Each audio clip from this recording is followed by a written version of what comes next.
자, 이제 민수기가 거의 다 끝나가죠. 이제 후반부로 이제 가게 되는데요.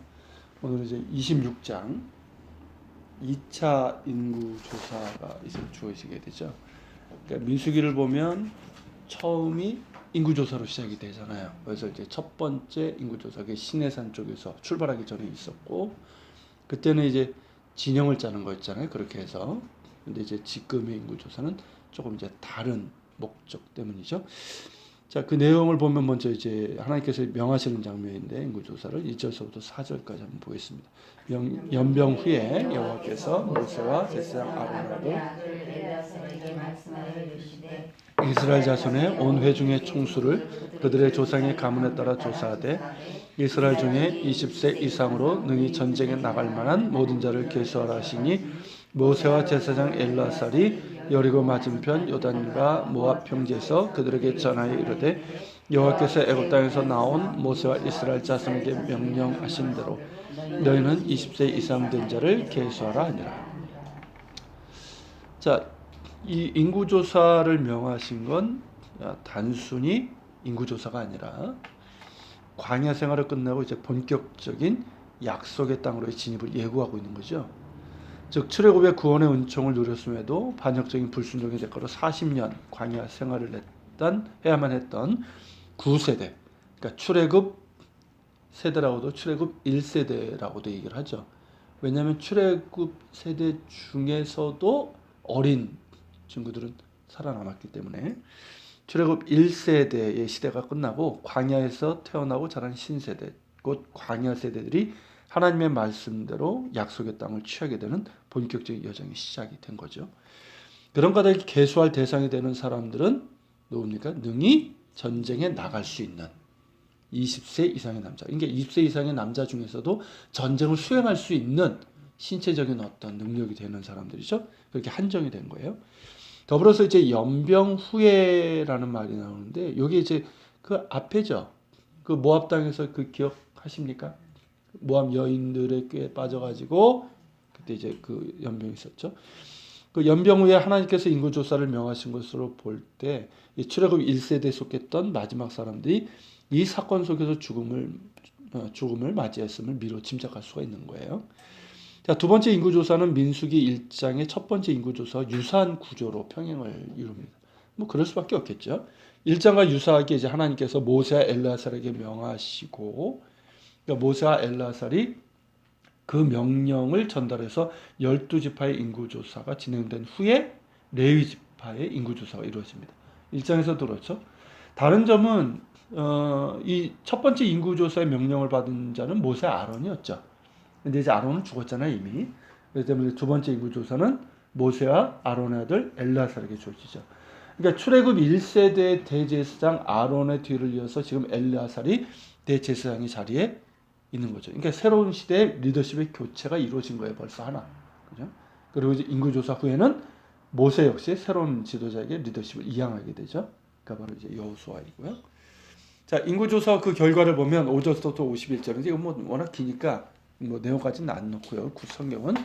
자, 1장의 첫 번째 인구조사와의 차이점으로 두 번째 인구조사에서는 각 지파의 종족들의 이름이 함께 기록되고 있다는 거예요. 그 1차 때는 여기 하나만 넣었는데 이게 루벤 지파죠. 이렇게 나와요. 이스라엘 장자 루벤의 아들에게서 난 자를 그들의 종족과 조상의 가문에 따라 20세 이상으로 싸움에 나갈 만한 각 사람을 그 명수대로 다 계수하니 루벤 지파에서 계수된 자는 46,500명. 이 정도만. 앞에 그냥 부령들만 이렇게 언급하죠, 한 사람씩.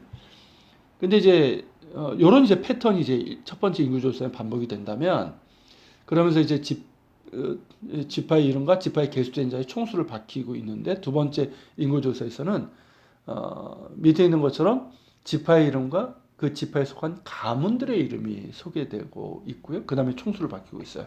이게 5.7절 이제 루벤 지파 것만 이제 보면 이스라엘의 장자는 루벤이라. 루벤 자손은 한옥에게서 난 한옥 족속과 발루에게서 난 발루 족속과 헤스론에게서 난 헤스론 족속과 갈미에게서 난 갈미 종족이니 이는 루벤 족족들이라. 계수자가 43,730명이었더라. 이렇게 이제 각 지파의 가문의 이름이 추가된 것은 이 계수 대상이 새로운 세대임을 강조하는 데 목적이 있는 것으로 이제 볼 수 있죠. 그리고 민수기 입장의 인구조사를 이렇게 서로 이제 비교하면 이렇게 볼 수가 있어요. 이게 눈에 확 들어오죠. 그래서 이렇게 보면 자 지금 특징이 조금 있어요. 몇 가지 이제 차이점과 특징이 있는데 순서는 그 1차 때하고 비슷하죠. 그런데 두 지파의 순서가 바뀌었습니다. 뭘까요, 그게? 에브라임과 므낫세예요.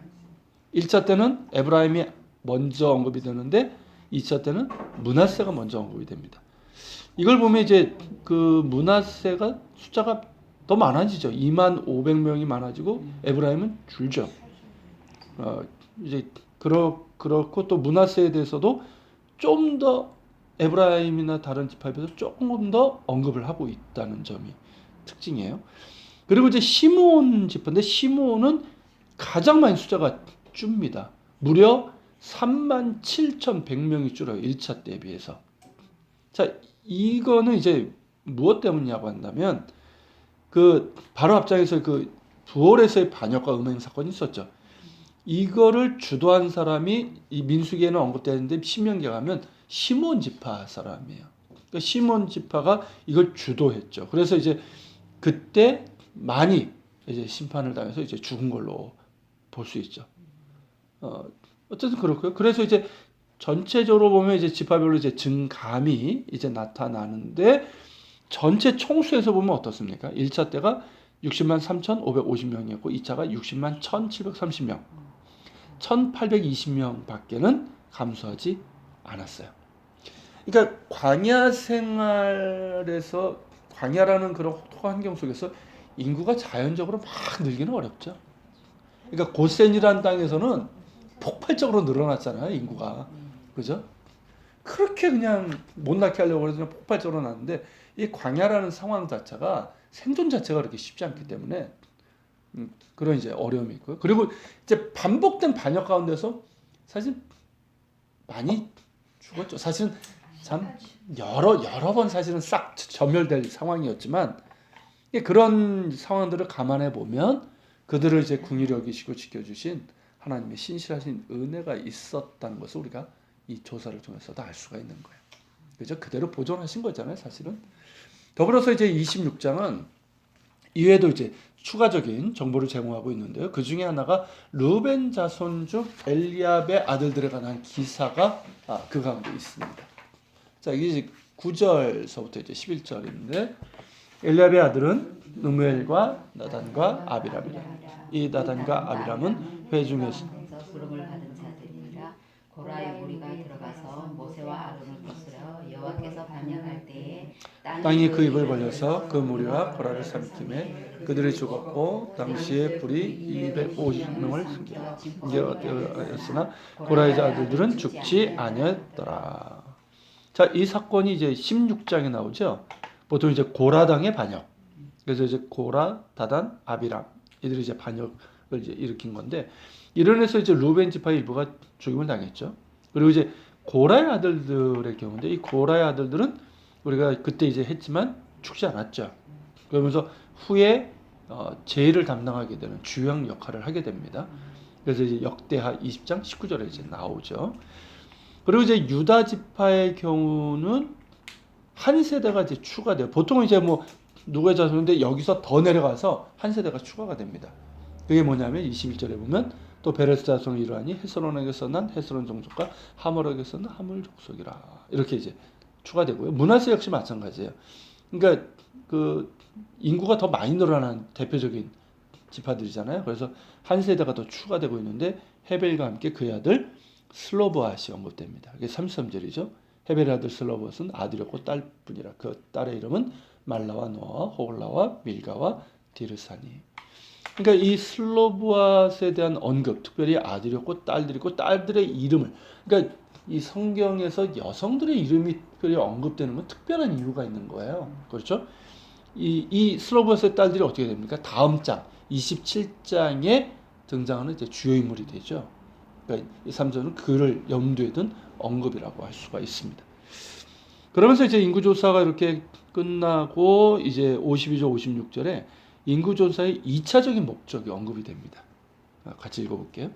여호와께서 모세에게 말씀하시되 이 명수대로 땅을 나누어 기업을 삼게 하라. 수가 많은 자에게는 기업을 많이 줄 것이요 수가 적은 자에게는 기업을 적게 줄 것이니 그들이 계수된 대로 각기 기업을 주되 오직 그 땅을 제비 뽑아 나누어 그 땅의 조상 지파의 이름을 기억하시고 그 다수를 막론하고 그들의 제비를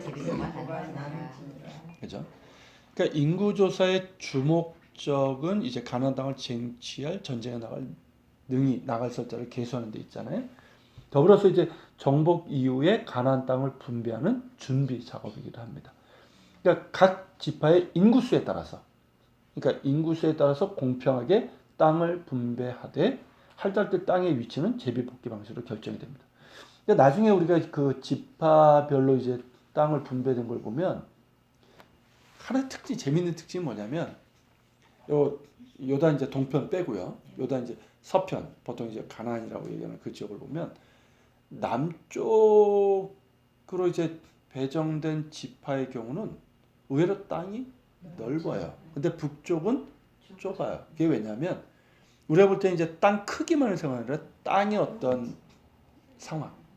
그러니까 남쪽은 상대적으로 건조하고 좀 점점 내려갈수록 유다 지파가 굉장히 넓지요. 넓은데 사실 어떤 그 기후나 토양이란 거 보면 척박한 곳이에요. 상대적으로. 그러다 보니까 뭐 네게부 막 시므온 막 이만큼 뭐 유다 이만큼이면 별로 그렇게. 근데 이제 위쪽 특별히 이제 이스라엘 평야나 가나안 그저 갈릴리 호수 그 주변에 밀집되어 있는 거 보면 거기는 땅은 그렇게 넓지 않아도 굉장히 비옥한 땅이거든요. 이제 그런 부분들이 이제 다 그러니까 제비를 뽑았을 때 그런 부분까지 이제 된 거죠. 만약에 이제 유다 지파가 만약에 뽑았는데 위쪽이 됐다 그러면 아마 상대적으로 줄었을 거예요. 인구는 좀 많았기 때문에 더 많이 차지하긴 했겠지만 그런 것도 볼 수 있어요. 그리고 이제 므낫세 지파 같은 경우는 인구가 늘어났잖아요. 그러니까 이 요단 동편에 하나를 이미 받았음에도 불구하고 서편에도 하나 준 거죠. 근데 아무튼 땅 나눈 걸로 보면은 므낫세가 제일 좋은 노른자의 땅을 근데 받은 것 같아요. 근데 사실은 요단 동편의 그 골란 그쪽은 농사짓기는 별로 좋은 땅은 아니에요. 목축에만 좀 괜찮은 땅이지. 그래도 지금은 지금은 다르죠. 계단에 지금은 틀리죠. 성경 시대 때는 이게 뭐 1000m 이상 되는 데다가 위로 가면 헬몬산 산지고. 있고 그러니까 지금은 거기다 이제 사과도 하고 이렇게 뭐 다 이제 개간도 하지만 성경 시대 때는 거기가 화산지대예요. 그러니까 이 농사를 짓기에는 그렇게 적합한 땅은 아니에요. 목축에는 그죠? 지금 좋죠. 왜냐면 그런 그렇죠. 걸음도 있고 걸음도 있고. 흑색깔도 까매서 그러니까 따뜻한 요단 동편에서 제일 좋은 땅은 갓지파, 루베 그쪽에. 거기가 길르앗산인데 거기가 좋은 땅. 근데 이제 문제는 이제 모압이나 이제 이방 족속들이 둘러싸였다 보니까 좀 그런 면에서 어렵죠. 어쨌든 좀 계속 좀 보면 자 그렇게 이제 나눠지게 되죠. 그렇게 해서 이제 제비뽑기 방식으로 결정이 되고 이제 모세에게 준비된 땅 분배의 지침은 그의 후계자 여호수아 시대 때 이루어지게 되죠. 자, 그러고 나서 이제 레위 지파의 인구 조사가 이루어집니다. 이게 57절서부터 62절이에요. 같이 보겠습니다. 레인으로 계수된 자들의 종족들은 이러하니 게르손에서 난 게르손 족속과 고핫에서 나는 고핫 족속과 므랄리에서 나는 므랄리 족속이며 레위 종족들은 이러하니 이므니 종족과 헤브론 종족과 말리 종족과 무시 종족과 고라 종족이라. 고핫은 아므람을 낳았으며 아므람의 체 이름은 요게벳이라. 레위의 딸이요 애굽에서 레위에서 난 자라. 그가 아므람에게서 아론과 모세와 그의 누이 말미암아 낳고 아브에게는 나답과 아비후와 엘리야살 이다말을 낳으니 나답과 아비후는 다른 불을 여호와 앞에 들이다가 죽었더라. 1개월 이상으로 계수된 레위인의 모든 남자는 23,000명이라. 그들은 이스라엘 자손 중 계수에 들지 아니하였으니 이는 이스라엘 자손 중에서 그들에게 준 기업이 없음이었다. 자, 1차 인구조사 때와 마찬가지로 이 지파별 인구조사에 이어서 레위인들에 대한 인구조사가 실시되죠. 그러니까 레위인들은 그 틀리잖아요, 역할이. 전쟁 수행이 아니라 성막을 섬기는 일을 감당하고 또한 이제 땅이 분배되지 않잖아요. 그렇기 때문에 별도로 이제 조사가 된 거죠. 그래서 57절에서는 이제 1차 인구 조사 때도 나온 게르손, 고앗, 무랄 이 3대 가문이잖아요. 이 종족이 소개가 되고 그러면서 58절에는 추가로 이제 종족이 소개되는데 요거는 그 게르손, 고앗, 무랄이 종족에 속한 건데 이게 자손이 되면 이렇게 좀 더 갈라지잖아요. 근데 특별히 이제 지역을 기준으로 이렇게 좀 분리한 것을 좀 보고 있어요. 그리고 이제 그러니까 뭐 그 내에서 이렇게 있거나 아니면 그 땅에 들어갔을 때 이제 이렇게 흩어지잖아요. 지파별로 이렇게 레위인들의 성읍으로 주어지잖아요. 그걸 기준으로 이렇게 좀 한 것으로 보여집니다. 그리고 이제 고앗 종족의 경우는 이제 아론과 모세와 미리암이 속한 종족이죠. 그래서 특별히 더 언급되어 있고, 그리고 이제 제사장 가문인 아론의 아들들의 소개를 하고 더불어서 그의 두 아들 나답과 아비후 그 사건이 있었죠. 다른 불로 하나님 앞에 들어가 죽임을 당한 레위기 10장에 나오는데 이걸 언급하고 있어요. 그러면서 이제 제사장들의 성결과 순종이 얼마나 중요한지를 강조하고 있는 거죠. 자, 레위인의 총수는 이제 다른 지파들과 달리 1개월 이상으로 계수된 남자로 23,000명으로 집계가 됩니다. 이는 이제 1차 인구조사 때와 비교할 때 1,000명이 늘어난 거예요.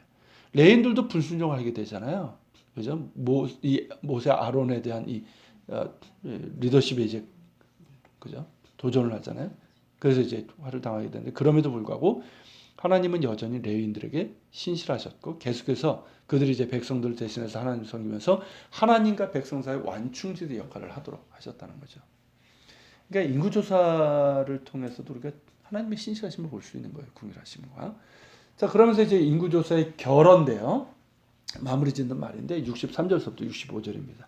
같이 봅니다. 이는 모세와 제사장 엘라살이 계수한 자라.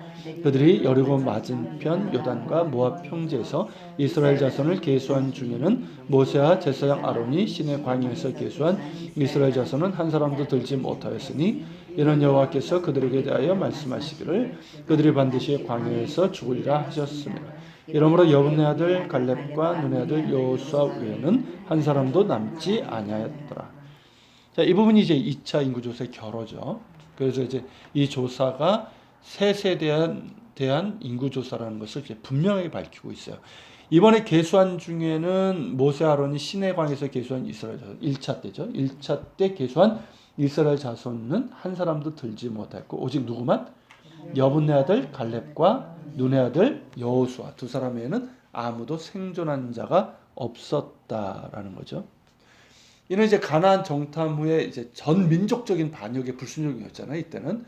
그래서 이제 출애굽 세대는 이 갈렙과 여호수아에는 한 명도 약속의 땅에 들어가지 못할 것임을 선언하신 하나님의 말씀대로 된 거죠.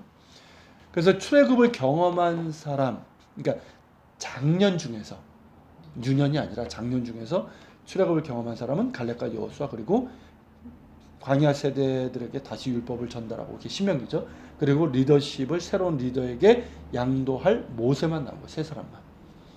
물론 이제 그 중에서 진짜 약속의 땅에 들어간 사람은 갈렙과 여호수아 두 사람만 되죠.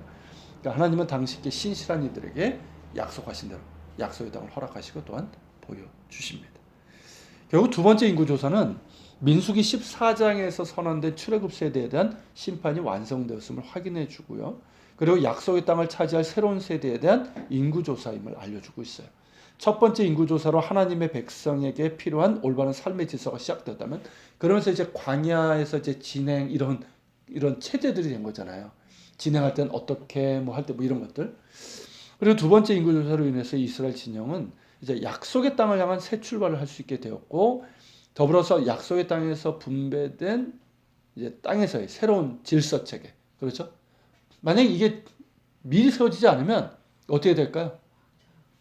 그거잖아요. 그 뭐라 그러죠? 그 뭐죠? 무슨 농쟁이라고 그러죠? 우리가 저 역사 배우면 나오는데 있어요. 아무튼 그 공신들이 막 이제 공과를 따지면서 서로 막 이제 더 많은 걸 얻어내려고 하는 그게 벌어져요. 여기서도.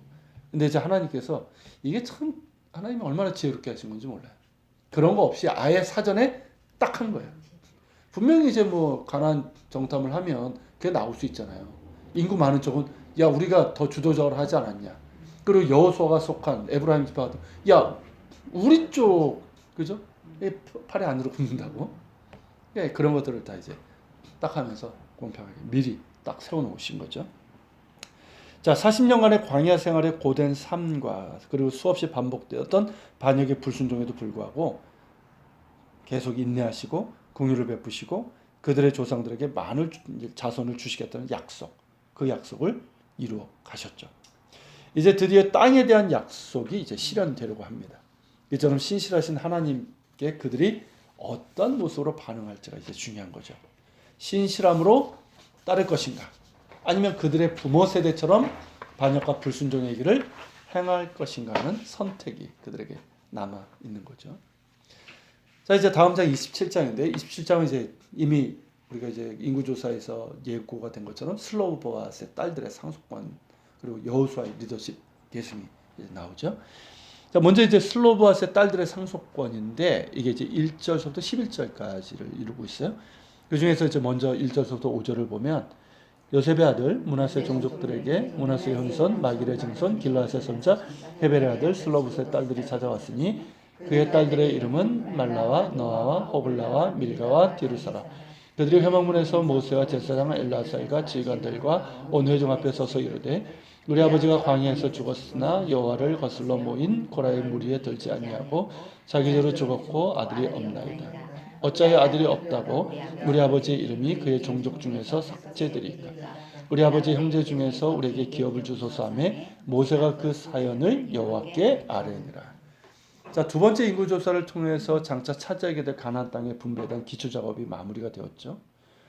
근데 이제 고대 이스라엘에서는 그 지파와 가문에 따라 분배된 땅을 다른 지파에 넘기지 못하죠. 그리고 이제 아버지에게서 아들로 물려주는 이게 일반적인 사회 통념이었고 이게 관습이었어요.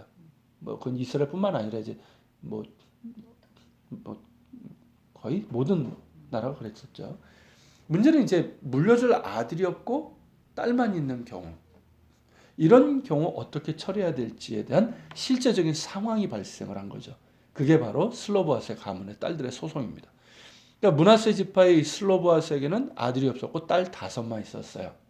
요즘 같으면 뭐 딸 부자라고 하지만 예전엔 아니죠.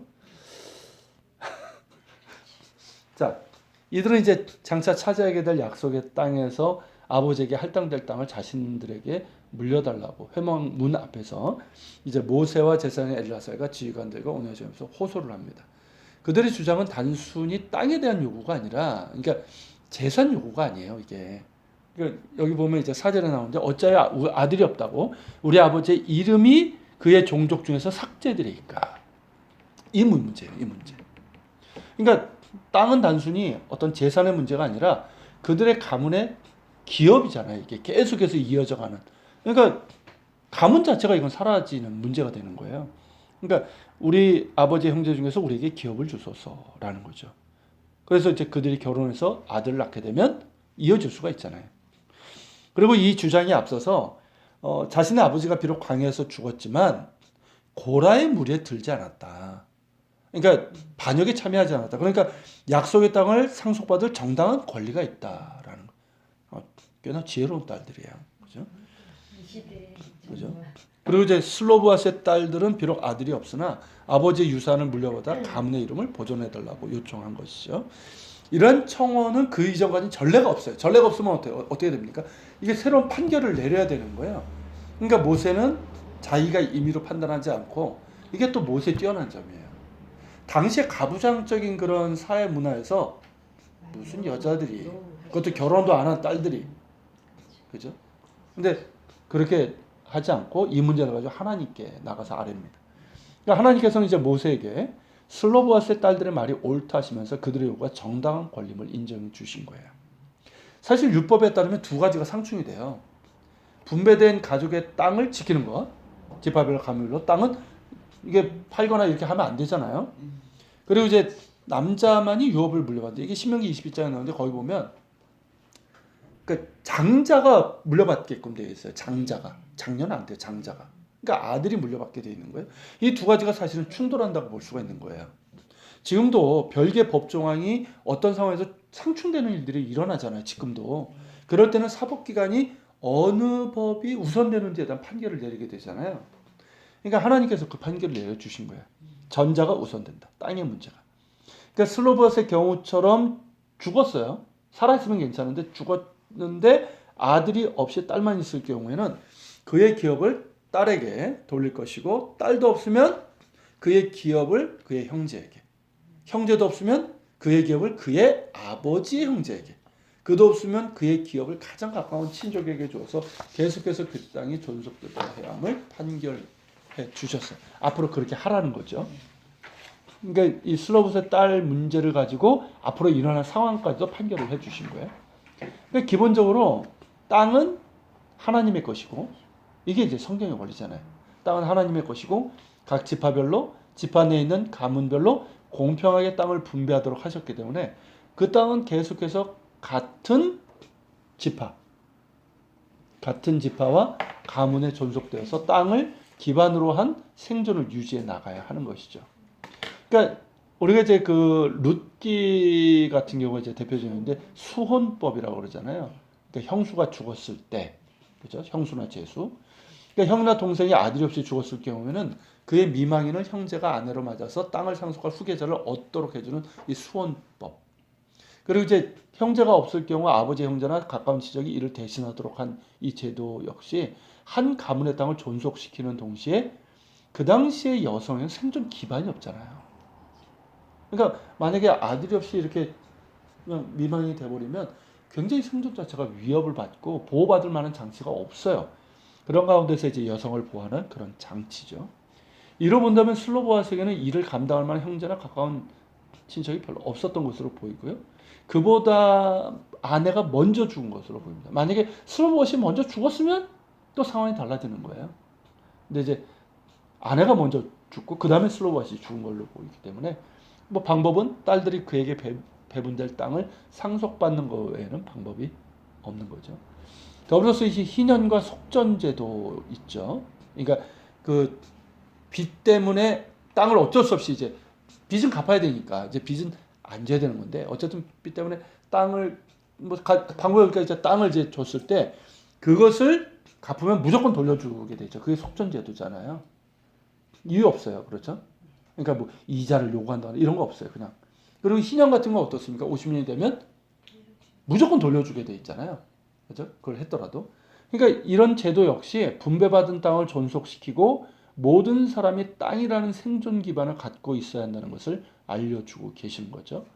그러니까 특정인이 땅을 독식하는 것은 가난한 이들의 생명을 위협하는 불의한 일이라는 거죠. 땅은 하나님의 것이고 땅은 모든 이들에게 공평한 생존의 기반입니다. 그러니까 우리가 이제 자본주의 시대를 살고 있잖아요. 이 자본주의 시대를 살고 있는 지금도 이것이 기본적인 원칙으로 회복이 되어야 된다고 믿습니다. 그러니까 이 자본주의, 특히 이제 천민 자본주의로 갈수록 부익부 빈익빈이 심화되잖아요. 그러니까 경제가 좋고 그럴 때는 그래도 좀 나은데 뭐 우리나라도 그렇지만 미국도 보세요. 경제 안 좋으니까 뭐 엄청나게 차이나요. 특히 미국 같은 스타일의 자본주의는 좀 문제가 좀 심각해요. 그러니까 이제 캐나다나 유럽 같은 경우는 일방적으로 자본주의를 따르지 않고 사회주의적인 요소를 가미하잖아요. 그게 복지 그리고 이제 부자 증세 이런 부분이에요. 그러면서 이제 어느 정도 균형을 맞추려고 하는 거거든요. 어쨌든 이제 이런 이제 승자 독식 이게 우리나라 대표되는 문제잖아요. 승자들이 싹쓸이하는 재벌들이 골목 떡볶이까지 다 쓸어가려고 하는 이런 구조. 이런 사회는 소수가 모든 것을 독식하면서 다수의 사람들의 생존이 위협을 받는 아주 악한 구조입니다. 그러니까 성경의 법 그대로는 할 수 없을지라도 이스라엘과 우리를 똑같이 이제 볼 수는 없는 거잖아요. 그래도 이제 승자 독식을 원천적으로 차단하고 가난한 자들의 생존이 그러니까 생존 자체가 위협당하면 안 되잖아요. 그게 위협되지 않도록 보호해주는 제도적인 장치가 따라야 됩니다. 교회가 이걸 가지고 있잖아요. 성경을 통해서 하나님께서 말씀하신 땅에 대한 개념. 땅은 하나님의 것이고 모든 사람이 땅을 기반으로 살아가야 되는 거예요. 그죠? 물론 지금 이제 뭐 농사 짓고 사는 그런 시대는 아니어도 이 개념은 같은 거예요. 그죠? 어떤 최소한의 생존의 어떤 기반이 있어야 되는 거예요. 그리고 이제 안식년과 희년 이런 이제 정신을 사회에 알리고 또 연구하고 실현될 수 있도록 노력해야 되는 거예요.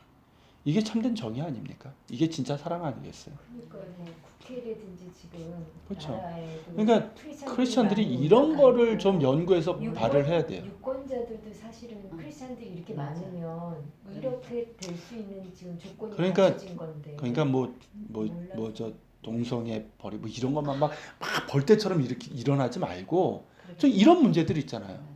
뭐 삼성 이런 재벌들이 이렇게 하고 있는 이런 문제들, 그리고 이랜드라고는 크리스천 기업이라고 그 부끄러운 일들을 하는 것에 대해서 뭐가 문제인지를 이렇게 하고 얘기하고 대안하고 법안까지 상정할 수 있도록 이런 걸 해야 되는 거예요.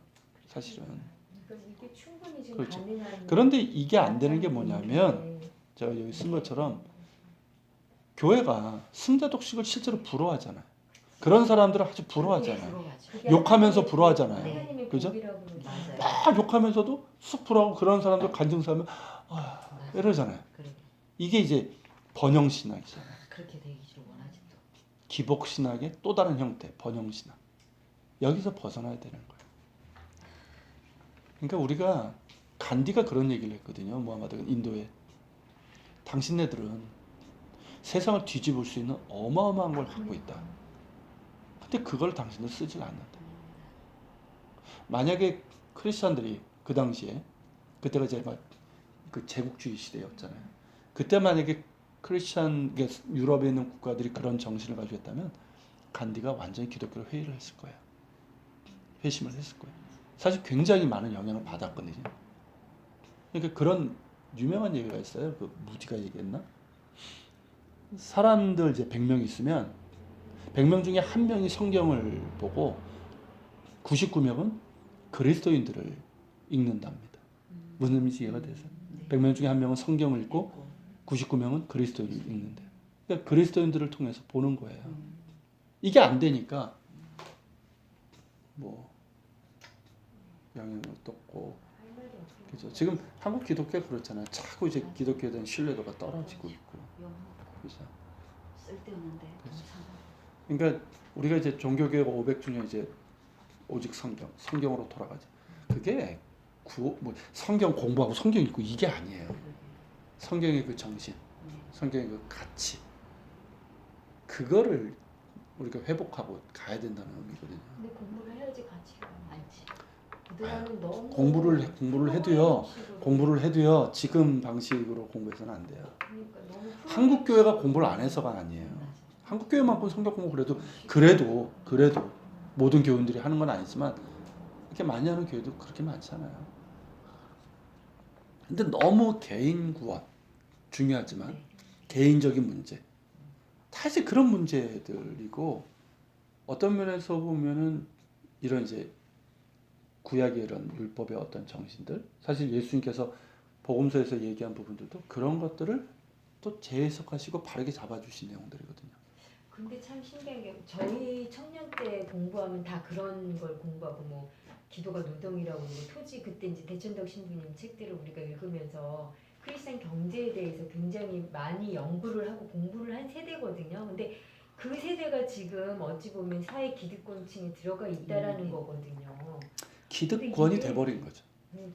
그러니까 가장 이제 문제가 그거예요. 근데 참 두렵. 그러니까 뭐 사회도 그렇잖아요. 예전에 그 네. 386 세대들, 지금 이제 586이 됐지만 그 세대들의 기득권화되는, 맞아요. 그렇잖아요. 그게 뭐 사실 뭐 노무현정 때 그대로 드러난 거였잖아요. 근데 이제 근거가 그런 있는 부분도 것 같아요. 예수 그리스도께서 오셔서 사랑이라는 부분이, 왜냐면 사랑이 되면 율법은 자동적으로 따라가게 되잖아요. 다 지켜지게 돼 있잖아요. 그러는데 그렇게 생각을 안 하고 사랑하고 율법하고 별개식으로 생각을 하고 율법을 율법주의자식으로 몰아가는, 그래서 맞아요. 율법은 안 지키고 안 하고 그냥 사랑이라는 걸로 적당히 그냥 자기 그게 무지예요. 그러니까 율법 폐지론자들인데 그건 무지예요. 예수님께서 내가 율법을 폐하러 왔냐? 완성하러 왔다고 그랬잖아요. 그러니까 사랑이 빠진 법을 얘기하면 사람 죽여요. 근데 이제 율법이라는 게 결국 하나님을 사랑하기 때문에 지키는 거고 율법의 핵심이 예수님께서 말씀하신 것처럼 내 마음과 힘을 다해서 하나님을 사랑하고 내 이웃을 내 몸같이 사랑 이거잖아요. 그러니까 그게 성경에 대한 무지고 신학의 무지예요. 그러니까 한국 교회가 너무 가벼워요. 그러니까 지금 만약에 우리가 우리 세대에 그렇게 하셨던 분들이 치열하게 싸우셨다 그러면 우리나라가 뭘 해도 할 수 있는 때거든요. 그러니까 쉽게 얘기하면 뭐 사실 작은 교회들이야 뭐 현실적인 한계가 있고 그래도 이제 대형 교회나 조금 영향력 있는 그런 분들이 좀 이런 쪽에 좀 관심을 하는 분들이 있긴 해요. 근데 그분들이 이제 영향력이 그렇게 크지 않고 근데 그런 분들이 이런 것들을 메시지를 전하고 실제적으로 그런 움직임을 한다면 그게 굉장히 큰 영향이 돼요. 김상현 목사님. 그러니까 이 교인들을 깨워주는 토지 거거든요. 경제. 그냥 교인들을 깨워주는 거예요. 너무 힘들어요. 예전에 왜냐면 대천덕 신부님 같은 마인드가 경우가 없으세요. 대천덕 신부님이 그렇게 이제 생각 자체가. 젊은이들에게 그렇게 많이 존경을 받았던 이유가 뭐냐면 성경적인 그 개념이 있는 거예요. 이분은 그게 된 거예요. 근데 이제 그분이 지금 돌아가셨고 처음에 드레교회 목사님도 김준홍 목사도 처음에 그랬어요. 맞아요. 처음에 그랬어요. 그래서 젊은 그러니까. 애들이 그쵸. 맞아. 굉장히 하고 했는데. 아니 저도 하고 군대 있어요. 제대하고 나서요. 그분 책 안 읽은 게 없었어요. 음. 그분도 막 대천덕 신부 막 얘기하고 맞아. 근데 이제 결국은 변절이 된 거죠. 기득권이 된 거예요. 청년들이 얼마나 기득권이 되니까 결국 두레교회 보세요. 그렇게 지어놓고 지금 난장판이잖아요. 결국 뭐냐면 교회 안에 돈 문제예요. 돈. 그러게. 그죠? 그 문제 다 나와. 돈 문제예요. 다뭐 지금 교회들 뭐 지금 명성교회 문제도 그렇고 맞아요. 여의도 순복음교회도 그렇고 다 보세요. 세습이나 뭐 이런 뭐 사랑의 교회도 그렇고 결국 중심이 뭐냐면 돈이에요. 그러니까 성경은 분명히 돈의 문제에 대해서 명확하게 얘기하고 있는데 여전히 이걸 잡고 재물과 하나님을 같이 잡으려고 하거든요. 그것도 교회가 목회자들이. 그러니까 뭐 근데 되겠어요. 그게. 교회나 목회자들의 변질된 부분이 오히려 더 나쁜 영향으로 훨씬 그럼요. 미친 것 같아요. 왜냐하면 그럼요. 우리나라에서 저희 어렸을 때는 뭐 이게 부당하든 아니면 돈을 번다는 게 이게 부끄러운 부분으로 여겼었잖아요. 그렇죠. 그랬는데 지금은 그게 자랑이고 최고의 뭐 어떤 심지어는 우리 능력이라니까. 설교까지 드렸잖아요. 도둑질하라고. 우리 그때 설교도 들었었잖아요.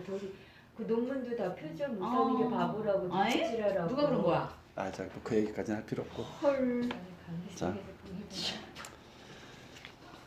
그러니까 탕을 아니 번개가 쳐야 돼. 근데 제가 아니 호사에서 그 얘기 하시잖아요. 이 백성이 지식이 없어 망하는도다. 그러게. 그 지식이 맞아요. 이런 것들도 포함하는 거예요. 지식이 없으면 지식이 없으면 망하는 강대상에서 그럼 망할 말을 하는 거예요. 자 계속 좀 보겠습니다. 자 그리고 이제 여호수아의 이제 리더십 계승인데 이제 12절부터 23절까지거든요. 그러니까 27장은 이제 두 개로 되어 있어요. 슬로보사 딸들의 문제 그리고 여호수아의 리더십 계승. 자 이 계승 문제를 이제 두 부분으로 좀 나눠서 보면 12절부터 17절. 여호와께서 모세에게 이르시되 너는 이 아바림 산에 올라가서 내가 이스라엘 자손에게 준 땅을 바라보라. 본후에는 내 형 아론이 돌아간 것 같이 너도 조상에게로 돌아가리니 이는 신광야에서 회중이 분쟁할 때에 너희가 내 명령을 거역하고 그 물가에서 내 거룩함을 그들의 목전에 나타내지 아니하였음이니라. 이 물은 신광야 가데스의 물이니라. 모세가 여호와께 여짜 이르되 여호와 모든 육체의 생명의 하나님이시여 원하시건대 한 사람을 이 회중 위에 세워서 그로 그들 앞에 출입하며 그들을 인도하여 출입하게 하사 여호와의 회중에 목자 없는 양과 같이 되지 않게 하옵소서. 자, 이 모든 일, 곧 약속의 땅을 취할 모든 준비 작업이 끝난 후에 하나님께서는 모세에게 아바임이 아니고요, 아바림 산으로 올라가서 하나님께서 이스라엘 자손에게 주신 땅을 바라보라 하십니다. 그러니까 실제로 그렇게 보여주시죠. 자, 그리고 그 땅을 본 후에 모세 역시 조상에게로 돌아갈 것임을 말씀하셨어요. 그러니까 이거는 이제 모세가 약속의 땅에 이제 들어가지 못한 것은 신광야 가데스의 무리바 물 사건 기억나시죠? 그것 때문이죠. 그러니까 반석에 명령하여 물을 내라는 그런 명령을 어기고 지팡이로 반석을 2번이나 내리쳤죠. 그래서 이제 물을 내므로써 마치 모세와 아론이 한 것처럼 돼버린 거잖아요. 이거는. 그러니까 그 토양 자체가 그랬다는 거 기억나시죠? 네. 그러니까 하나님의 거룩하심을 나타내지 않은 잘못 때문이죠. 그러니까 모세가 아무리 뛰어난 지도자고 신실한 종이라 할지라도 모세 역할은 여기까지인 거예요. 그러니까 약속의 땅으로 이스라엘 백성을 이끌고 가는 것은 다른 이의 몫인 것이죠. 그리고 그것이 모세를 위한 길이기도 하죠. 만약에 이 상태에서 모세가 그것까지 하게 되면 절대 모세에게 유익하지 않아요. 모세 역시 이를 알았고 그런 까닭이 어떻게 합니까? 불평하거나 원망하잖아요. 그러니까 서운할 수 있는 거잖아요. 그런데 불평하거나 원망하지 않고 자신을 대신해서 백성들을 이끌 목자를, 지도자를 세워주시기를 구합니다. 그러니까 자신의 문제보다는 백성의 안위를 먼저 생각하는 참 훌륭한 지도자의 모습 아닙니까? 그리고 자신의 역할이 어디까지인지를 아는 거예요. 그러면서 아름답게 물러날 줄 아는 리더십의 모습을 보여주고 있습니다. 그러니까 신실하신 하나님의 신실하신 종이죠. 비록 이제 그런 실수는 했지만, 그리고 백성들 이스라엘은 무릇 양 같아서 제 갈 길로 가는 이 백성들을 목숨을 다해서 사랑하는 지도자의 아름다운 모습이에요. 모세의 삶의 여정이 신실했지만 그 끝이 더욱 아름다웠던 사람, 그가 바로 모세죠. 참 이런 모습을 닮아가면 얼마나 좋을까요? 그래서 안타까운 거죠. 자, 18절부터 23절. 여호와께서 모세에게 이르시되 눈의 아들 여호수아는 그 안에 영이 머무는 자니 너는 데려다가 그에게 안수하고 그를 제사장 엘라살과 온 회중 앞에 세우고 그들의 목전에서 그에게 위탁하여 내 존귀를 그에게 돌려 이스라엘 자손에 그에게 복종하게 하라. 그는 제사장 엘라살 앞에 설 것이요 여호와 앞에 물을 것이며 그와 온 이스라엘 자손 곧 온 회중은 엘라살의 말을 따라 나가며 들어올 것이라. 모세가 여호와께서 자기에게 명령하신 대로 하여 여호수아를 데려다가 제사장 엘야살은 온 회중 앞에 세우고 그에게 안수하여 위탁하되 여호와께서 모세에게 명령하신 대로 하였더라. 자, 모세의 요청이 하나님께서 가장 적합한 이가 있음을 말씀하시죠. 그는 하나님의 영이 머무는 자로 모세의 시종 드는 자이기도 했던 여호수아입니다. 여호수아는 이제 갈렙과 더불어서 가나안 정탐 후에 하나님께 대한 충성을 지킨 자이기도 하죠. 그러니까 하나님께서는 이미 모세를 이을 지도자를 준비하고 계셨던 거죠. 문제는 이제 리더십의 권위의 이양이에요. 그죠? 그냥 하나님께서 따로 야 여호수아한테 넘겨 이랬을 때 백성들이 그 권위를 인정하느냐, 이건 또 다른 문제잖아요. 그러니까 이제 하나님께서 이를 위해서 공개적인 절차를 밟도록 하십니다. 모세 같은 경우는 하나님께서 그냥 불러서 그냥 세우신 거잖아요. 근데 이제 공개적으로. 그래서 여호수아를 제사장 엘라살과 온 회중 앞에 세우고 그를 하나님께서 모세를 대신할 지도자로 세우셨음을 온 백성에게 공포하고 제사장이 안수하여 새로운 지도자를 세울 것을 명하십니다. 그래서 이스라엘 자손의 온 회중이 이제 여호수아에게 복종하여 따르도록 하시죠. 이게 모세라는 이제 불세출의 지도자를 대신한다는 것은 얼마나 부담스러워요. 쉬운 일도 아니고 그의 권위를 백성들이 인정하고 따르기도 쉬운 일이 아닙니다. 그래서 이게 아주 탁월한 리더가 있고 그 다음 있는 사람은 이게 참 힘든 거예요. 그런 까닭에 하나님께서는 모세와 달리 여호수아는 공개적으로, 그리고 하나님께서 그를 모세를 이을이 아니고 이을 지도자로 세우셨고 권위를 부여하셨음을 나타내도록 하신 것이죠. 이렇게 해서 약속의 땅으로의 진군의 마지막 준비까지 이루어졌습니다. 이제 그들에게 남은 것은 하나님께서 세우신 새로운 지도자 여호수아의 영도하에 하나님께 신실함으로 순종하여 나가는 것이죠. 그 여부에 그들의 성공과 실패가 달려 있습니다. 여호수아가 몇 살 정도 됐을까요 이때? 이때요? 리바림에서 이제 싸움 전투에 나갔다 그러면 그때 한 20대로 본다면 그 회막 들고 그랬을 때 수준. 청년이라는 표현을 썼거든요. 그때가 보통 이제 청년이라고 했을 20대, 때가 20, 30대라고 본다면 광야 이때 40년, 광야 40년이니까 60. 이때 60, 70대죠. 왜냐하면 갈렙이 그 헤브론 했을 때 내 나이가 이미 이제 그 전쟁이 이제 몇 년 동안 이루어졌고, 그러니까 갈렙과 여호수아가 뭐 동갑이라고 보기는 어렵고 조금 이제 있다 할지라도 여호수아의 나이가 그래도 한 6, 70은 되지 않았을까 할 수 있는 거죠. 그렇죠? 일하시기 딱 좋은 그래서 어떻게 보면 리더자로 일하시기에 그 큰 어떤 공동체 그런 리더로서는 그 정도가 그죠? 자, 뭐 또 이야기 나누실 게 있으시면